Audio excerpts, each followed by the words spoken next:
Shri Gurubhyo Namaha children. Children, yesterday we discussed about Carnatic wars. We discussed about three Carnatic wars. First Carnatic war, second Carnatic war, and third Carnatic war.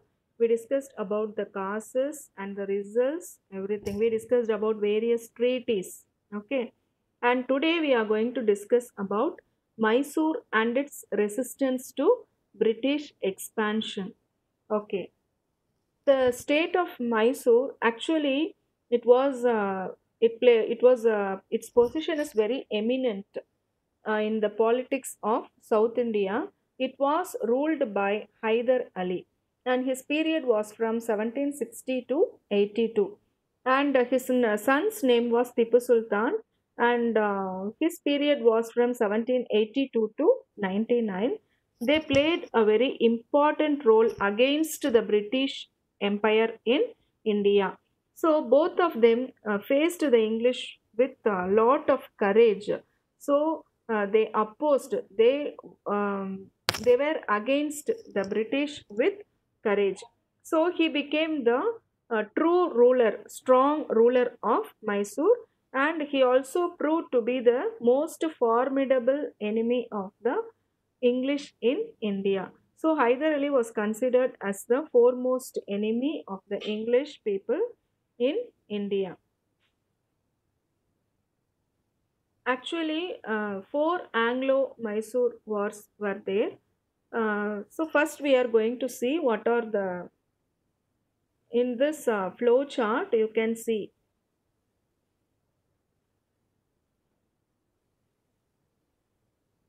Anglo-Mysore wars you can see in this flow chart. First Anglo-Mysore war was fought between 1767 to 1769, and second Anglo-Mysore war was fought between 1780 to 1784, and the third Anglo-Mysore was fought between 1790 to 92, and fourth Anglo-Mysore war was fought between 1799. And first Anglo-Mysore war we are going to discuss.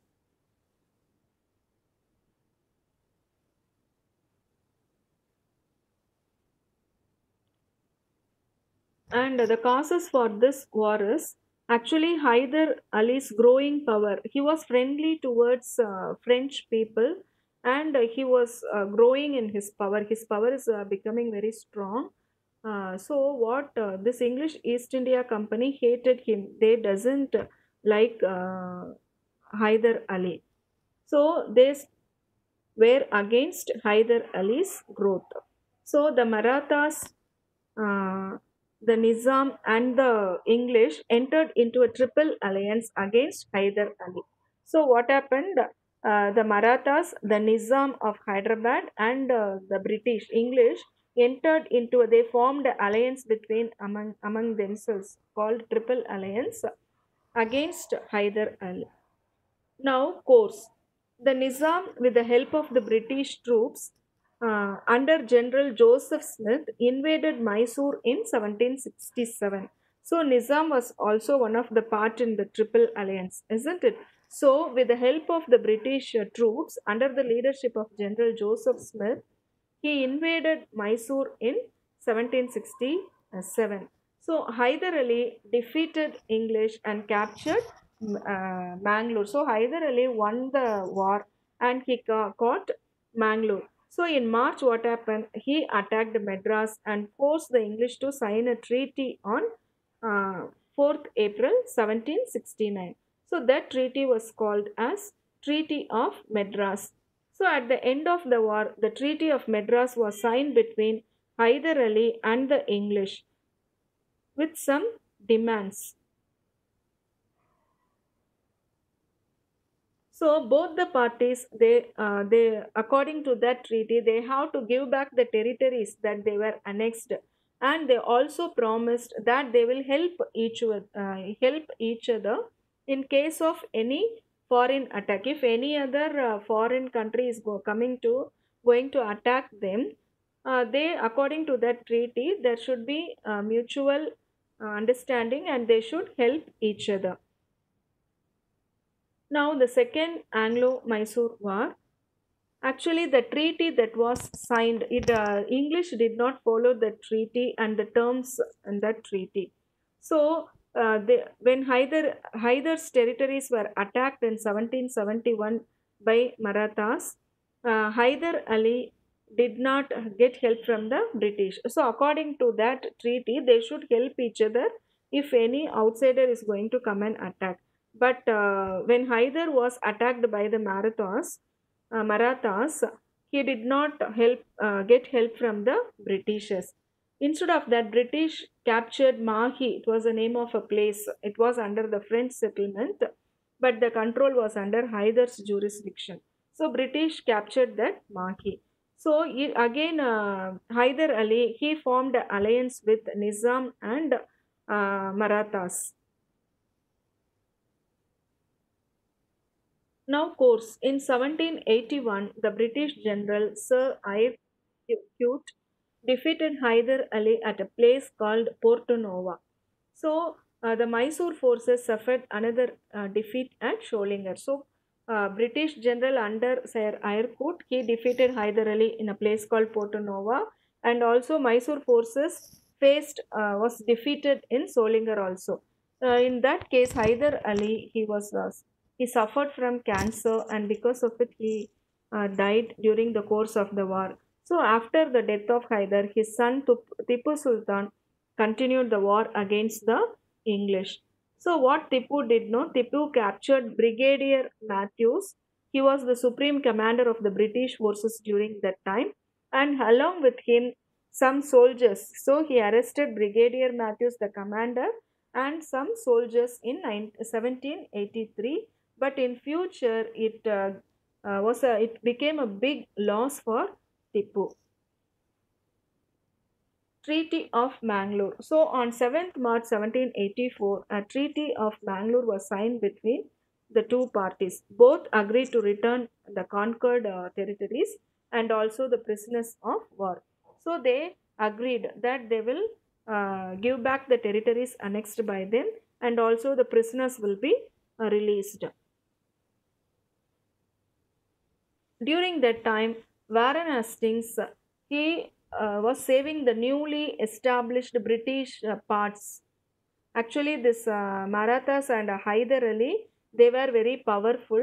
From them, it was a difficult task for the Warren Hastings to save the new British dominations, British dominions. So he was saving that from this powerful Marathas and Hyder Ali. During that time, actually, the British were losing their colonies in America. So, but Warren Hastings was happy that he can able to sustain that the British annexations, British dominions in India. So, he became very powerful in India. Now, the third Anglo Mysore War, Tipu was trying to seek alliance. Now, Tipu was alone, isn't it? So, he wants to be ally with some foreign countries. So, he sent his ambassadors to France and Turkey for help. Tipu attacked Travancore in 1789, whose ruler, during that time, the Travancore was ruled by a friend of British. So the English, the Nizam, and the Marathas entered into a triple alliance against Mysore. So now, a triple alliance, that is English, Nizam, and Marathas, they formed one alliance. It was called Triple Alliance, and they started to work against Mysore. So Tipu fought alone, which continued for 2 years. So Tipu was fighting, waging the war continuously for 2 years. So the war in three divisions, in three phases, the attack of the English under General Meadows failed.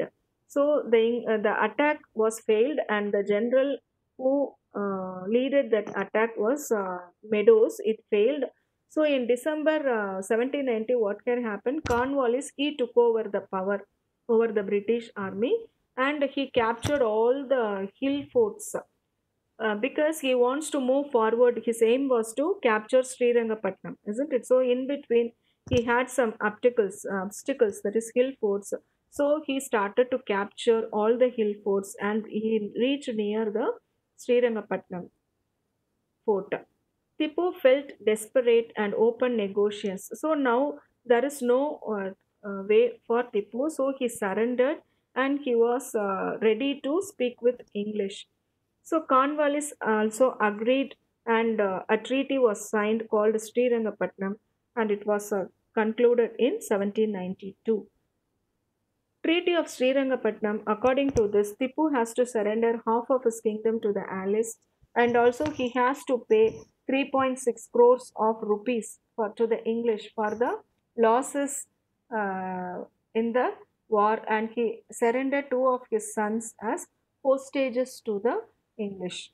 Hostages means prisoners, a panaya kaidi they used to say.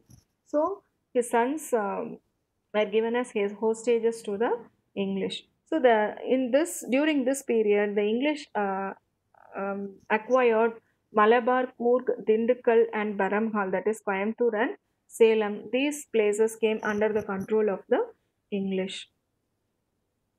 Fourth Anglo-Mysore War. So Tipu Sultan, he didn't forget the humiliating Treaty of Srirangapatnam. So in Srirangapatnam, he accepted various things. He gave his son as prisoners and he paid 3.6 crores for loss in the war.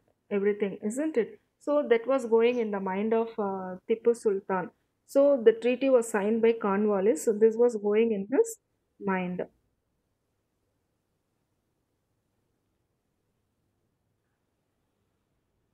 Now, causes for the fourth Anglo-Mysore War.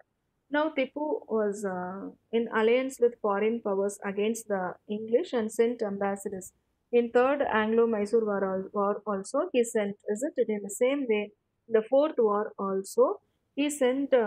He needs some alliance help from the foreign countries. So he sent his ambassadors to Arabia, Turkey, Afghanistan, and the French.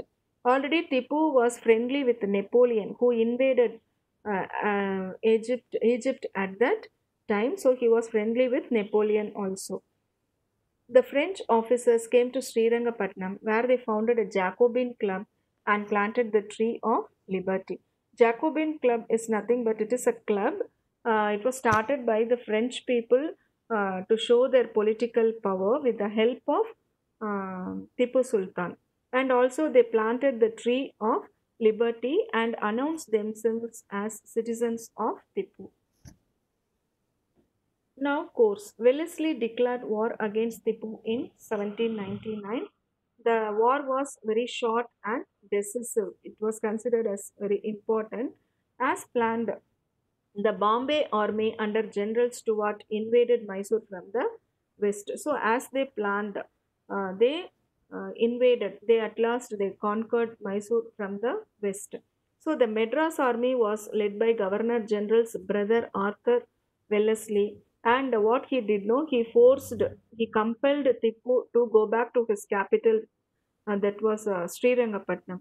So on 4th May, what happened? Srirangapatnam was captured. Tipu fought bravely, but he was killed. So thus ended the 4th Mysore War, and the family of the Tipu Sultan was asked to go back to the uh, Srirangapatnam. Now the whole Mysore came under the control of the British. Mysore after the war. So after this war, the English occupied Kannara, Wayanad, Coimbatore, Tarapuram, and Srirangapattinam, and they made Krishna Raja Odayar, and he was a Hindu. He was a person from Hindu royal family, and Britishers brought that person to the throne. Tipu's family was sent to the fort of Vellore. Okay, children, today we discussed about four Anglo-Mysore wars. Tomorrow we will be discussing about Maratha wars. Thank you, children.